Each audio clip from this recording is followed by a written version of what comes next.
여러분 안녕하십니까. 한국 자생출란을 42년 동안 처음 접하고 지금까지 재배해 오면서 수없는 날들을 신화를 올려보고 꽃을 피워보면서 다양한 방법을 고안하고 처리해보면서 2025년 8월 이제 9월 초순을 맞이하였습니다. 어김없이 긴 여름을 보냈지만 환경에 맞는 조건에 따라서 화학 분화 시기가 돌아왔습니다. 8월 달에 화학 분화의 시기에 에란인들은 재배하고 있는 출란을 잘 살펴보고 잎장이 5장 이상 되는 촉의 수가 한 화분에 3촉에서 5촉 사이가 되었을 때 꽃을 다룰 수 있는 조건이 되기 때문에 표토 위로 꽃이 보이지 않더라도 일부 화분 위에 수태를 씌워주는 것이 내년 3월에 꽃을 피우고 색상을 짙게 하고 화려하며 화형을 좋게 하는 방법으로서 수태를 올려야 되는 처리가 중요한 시기가 되었습니다. 그리고 10월 달이 되면 그 수태를 확인하고 꽃대를 확인한 후에 화통을 씌워서 고정을 시키고 내년 2월 하순까지 화통을 탈부착 꽃의 품종에 따라 해줘야만이 3월 전시의 기간에 꽃을 화려하게 꽃대를 올려서 피울 수가 있습니다. 전시회의 날짜가 다 다르기 때문에 그 조정에 대해서는 꽃을 피우는 그 방법에 대해서는 에란인들마다 다 다르기 때문에 잘 생각하고 그 꽃의 품성을 잘 이해하셔서 탈부착 시기와 그 다음에 꽃을 화려하게 피우기 위한 다양한 방법을 고안하셔서 처리하심으로써 전시회에 출품한 여러분들의 난초들이 좋은 품성으로서 인정을 받고 또 전시회 기간에 많은 분들에게 또 사랑을 받을 수 있는 출란이 되기를 바랍니다. 그런 측면에서 오늘도 저는 한국 자생출란의 꽃을 화려하고 좋은 화형으로 피우기 위해 화분화 시기에 대주가 된 난초 화분에 어떻게 꽃을 피울 것인가에 대해서 시작점에서부터 차근차근 하나씩 처리해 나가려고 합니다. 그런 와중에서 제가 오늘은 특별히 8월 하순, 9월 초순이 됐기 때문에 이 출란의 화분화 시기가 되었기 때문에 여기에 따른 말씀을 드려볼까 영상을 올립니다. 첫째, 화분화 시기와 환경 조성에 대해서 말씀을 드리면 이제 방금 말씀드린 대로 이르게는 7월 말부터 8월 초순은 화장토 밑에 벌브 주변에서 출란의 화분화, 즉 꽃눈 형성이 시작되는 적기로 보게 됩니다. 보통 8월이라는 말씀을 드리지만 출란의 생리적인 현상을 보면 7월 말 8월 초순경에 화분화가 시작된다고 볼 수 있습니다. 장마가 끝난 후에 습도가 낮아지고 온도가 상승하는 시기에 출란은 이미 화분 속에서 화분화를 시작하고 있는 것입니다. 이때 일주일 정도 물을 주지 않는 단수를 실시하고 오전 햇빛을 충분히 쪼여줌으로써 화합분화를 유도할 수가 있습니다. 두 번째는 분갈이 및 분관리에 있어서 말씀을 드려보면, 대주가 된 난초 화분은, 여기서 대주라고 하는 것은 직전에 말씀을 드렸지만 한 화분 안에 입장수가 5장 이상이 되는 촉수가 3촉에서 5촉 정도 분촉이 되지 않은 상태에서 화분에서 자라고 있는 것을 말합니다. 이 대주의 난초 화분은 분갈이를 늦어도 8월 하순 이전에 완료하는 것이 좋겠다는 말씀입니다. 다시 말하면 가을 분갈이를 해야 되겠지만, 지금 이 말씀을 드리는 것은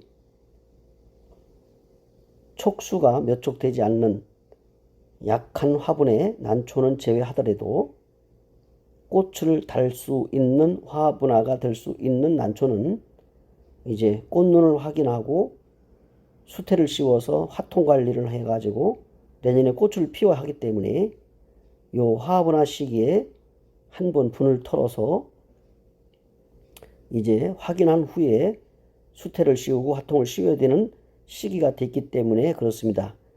이쯤 시기가 되면 이제 성장을 빨리 하는 난초는 80% 정도 성장을 했다고 볼 수도 있고, 늦은 신화를 올린 촉들은 50% 정도밖에 신화가 올라오지 않은 상태일 수도 있습니다. 그렇기 때문에 이미 성장의 발전 과정은 다 지나가고 있고 하기 때문에 분을 살짝 털어서 꽃을 확인할 수 있고, 그 다음에 이제 화통을 씌우기 전에 8월에 수태를 씌워서 빛을 차광해서 발색을 시키는 방법 중에 하나인 것입니다. 분갈이 전에 2, 3일간 물을 주지 않고 썩은 뿌리는 깨끗이 제거를 하면서 새 화분과 배양토로 옮겨 심은 후에는 충분히 물을 주고 안정을 시키게 됩니다. 그 다음에 세 번째는 물주기와 습도 관리입니다. 한낮에는 물주기를 금하고 표토가 말랐을 때 해가 진 서늘한 저녁에 분토 밑으로 충분히 물이 빠져나갈 수 있도록 흠뻑 줘야만 합니다. 습도는 약 60에서 70% 정도 유지하고, 고온 다습한 상태와 통풍 불량은 연부병을 발생시키는 데 원인이 되기 때문에 통풍을 잘 시켜줘야만 합니다. 항상 물을 주고 난 이후에는 통풍을 잘 시켜서 어느 정도 시원한 바람을 통해 물기를 말려주는 것이 각종 질병 예방 중에 하나입니다. 그 다음에 네 번째는 햇빛과 차광 관리입니다. 오전 햇빛은 충분히 쪼여줘야 되고, 이후에 강한 햇빛은 대나무 발이나 또는 이제 차광을 통해서 50% 정도 차광해주고, 그 다음에 이제 잎에 또는 올라오는 꽃망울이 타지 않도록 관리를 해줘야만 합니다. 그래서 가을빛은 좋지만은 늦은 여름까지는 50% 정도 빛을 차광해 주는 것이 효과적이라고 하겠습니다. 직사광선을 피해 줘야 된다는 얘기입니다. 다섯 번째는 병충해 방제와 시비입니다. 고온 다습한 시기이기 때문에 월 2회 정도 살균제 그리고 살충제를 사용해서 병충해를 예방해 줘야 합니다.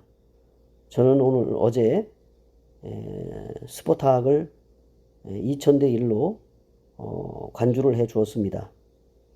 이제 신화가 올라올 때는 스포탁을 주게 되면 서반의 무늬가 약장애로 나타날 수 있지만, 지금 50% 이상 성장한 과정에서는 연부와 금부의 예방약으로서 마지막 선선할 때 많이 발생할 수 있기 때문에 지금 스포탁을 2000대 1로 방지하는 것이 효과적이라고 하겠습니다. 하나의 팁을 드리고, 그 다음에 이제 시비는 보통 2000배에서 3000배 희석을 해가지고, 저는 여기에 하이포넥스와 메네데를 많이 이제 희석을 해서 가볍게 이제 줍니다. 말하자면 이제 배율을 가볍게 해서 이렇게 흩뿌려 주게 됩니다. 이렇게 되면 이제 과도한 시비는 피할 수가 있기 때문에 활력이 되어서 신화도 빨리 잘 올릴 뿐더러 그 다음에 이제 분 속에 있는 벌브에 붙어서 올라오는 신화와 꽃이 잘 성장하고 색상도 고와서 훌륭하게 꽃을 피울 수 있는 초기 단계에서의 시비라고 하겠습니다. 그 다음에 이제 여섯 번째는 화와 관리입니다. 화아 관리. 그래서 화는 꽃이고요. 아는 새싹을 얘기합니다. 이제 화아 관리인데 이 화아가 생성이 되면 화장토를 추가로 복토를 해줍니다. 이제 가을이 되면서 물을 계속 여름 내내 주었기 때문에 더 이제 화장토라든지 난석이 밑으로 쳐져서 거의 분턱의 수평으로 되어 있을 겁니다. 그렇게 되면은 벌브가 드러나기 때문에 이 화화 관리에 있어서는 화장토를 올려줘야 됩니다. 그래서 화장토를 분턱 위로 소복하게 올려주시고 그 다음에 이제 대주가 된 난초는 꽃을 달 것을 확인하기 때문에 여기에 수태를 씌워서 망을 씌워서 흘러내리지 않도록 조치를 해줍니다. 이때 어떤 분들은 수태를 올리게 되면 신화가 물러진다고 말씀을 하시는데 장단점이 있습니다. 망을 씌워서 수태를 올리되 이미 복토를 했기 때문에 벌브가 덮여져 있습니다. 그래서 수태를 넣되 꼭꼭 누르지 마시고 적당히 통풍이 되도록 누르지 말고 안으로 넣어서 약 손가락 2mm 정도 올라올 정도로 이제 그 망 안에 넣어주면 됩니다. 그리고 난 다음에 이제 꽃대를 위해서 꽃망을 위해서 수태를 깨끗이 씻어서 멸균 처리된 것을 넣어야 됩니다. 어떤 분들은 산에서 이제 이끼를 이렇게 채취해서 수태를 채취해서 삶아 가지고 하시는데 그래도 됩니다. 그러나 반드시 자연 상태 수태는 삶아 가지고 말린 다음에 멸균해서 쓰셔야 되고요. 시중에서 나오는 수태는 멸균 처리가 돼서 나오기 때문에 안전합니다. 그래서 수태를 사용하셔야 되고 8월에는 수태를 사용하셔야 되고 꽃과 벌브가 햇빛으로부터 차단될 수 있도록 직사광선을 피해 주도록 하고요. 차광합니다. 그 다음에 이제 일곱 번째는 신아입니다. 신아, 싹아입니다. 아자는 싹아, 신자는 새신자고요. 신아 관리입니다. 신아는 가늘게 깎은 대나무나 알루미늄사, 다시 말하면 연철사를 얘기하는 겁니다. 요거로 이렇게 고정을 해주게 됩니다. 그래서 볼펜이나 연필로 이렇게 감아가지고 그 신화의 끝부분을 끼워서 수영을 잡아주는 겁니다. 다시 말하면 브릿지를 해주는 겁니다. 그랬을 때 고정이 돼서 바르게 좌우로 정리가 됩니다. 그 다음에 무늬의 난의 경우 오전 햇빛을 조금 주고 오후에는 그늘에 주는 것이 좋습니다. 그러니까 햇빛 쪽에 주는 것이 좋지 않습니다. 무늬종들은. 그 다음에 이제 꽃도 말씀을 드리는 거고 신화도 말씀을 드리는 겁니다. 꽃을 달 난초들과 그 다음에 신화, 무늬의 신화, 여배품도 이제 햇빛 쪽에 놓는 것보다는 안실의 중앙 쪽에 놓으시고 통풍만 잘 되면 발색도 잘 되고 탈색도 덜 되는 것입니다. 그래서 무늬 형성을 돕고요. 그 다음에 이제 이게 전체적으로 제가 말씀드린 부분을 7가지로 말씀을 드렸습니다. 8월은 화합분화 시기이기 때문에 수태를 씌우고 빛을 차광한다 하는 것이고요. 그 다음에 이제 10월이 되면 수태 속에 수태를 걷어내지 말고 수태 속에 신화 위에 그 한 손가락 1mm 정도 올라오는 것을 보시고 화통을 씌워서 수태로 주변에 감아 가지고 망으로 이렇게 덮어주면 이제 내년 그 탈부착 시기에까지 2월이나 2월 말 3월 초순까지 그 화통을 이제 부착을 하게 되는 것입니다. 요약을 해서 말씀을 드리겠습니다. 8월 화분화 시기에는 그 꽃을 많이 달기 위해서 한 일주일 정도 단수를 한다 하는 것이고, 충분한 오전 햇빛 노출로 인해서 꽃눈 형성을 유도하고 적절한 화광과 통풍을 해 주시고, 그리고 적당한 물주기, 그 다음에 병해충 관리를 위해서 한 달에 2번 살균과 살충을 해 주신다는 겁니다. 이렇게 하면서 건강한 꽃을 유도하고 화형을 좋게 할 수 있는 방법 중에 하나라 하겠습니다. 오늘도 제가 올려드린 영상 통해서 좌측에 보면 신화의 모습이기도 하고, 화분화에서 신화로 갈 수도 있고 꽃으로 갈 수도 있습니다. 오른쪽에는 이렇게 화통을 씌웁니다. 하나만 이렇게 씌웠지만 꽃이 2개, 3개, 4개, 5개까지 달릴 수 있습니다. 보이는 것마다 이렇게 씌우고 분턱에 연철사를 감고 위쪽으로 화통을 감아서 흐트러지지 않도록 고정을 시켜줍니다. 물을 줘도 쓰러지지 않도록 해주게 됩니다. 이렇게 해서 8월달과 10월달, 그 다음에 이제 그 시기에 따라 탈부착 이렇게 하시는 것이 내년에 3월에 꽃을 피우는데 첫 번째 단계라고 하겠습니다. 금년에도 여름나기를 잘 하셨으리라고 믿고요. 높은 온도 상승 속에서도 자연스럽게 또 좋은 환경 속에서 난초들이 건강하게 잘 자랐고 신화를 올려주었습니다. 이렇게 신화가 잘 올라와서 건강하게 무탈하게 잘 커졌는데, 이제 대주에는 꽃을 달 수 있기 때문에 그 대주에는 수태를 씌우고 망을 씌워서 보존하고요. 10월 달에 화통을 씌워서 내년 꽃 시기인 3월까지 가게 됩니다.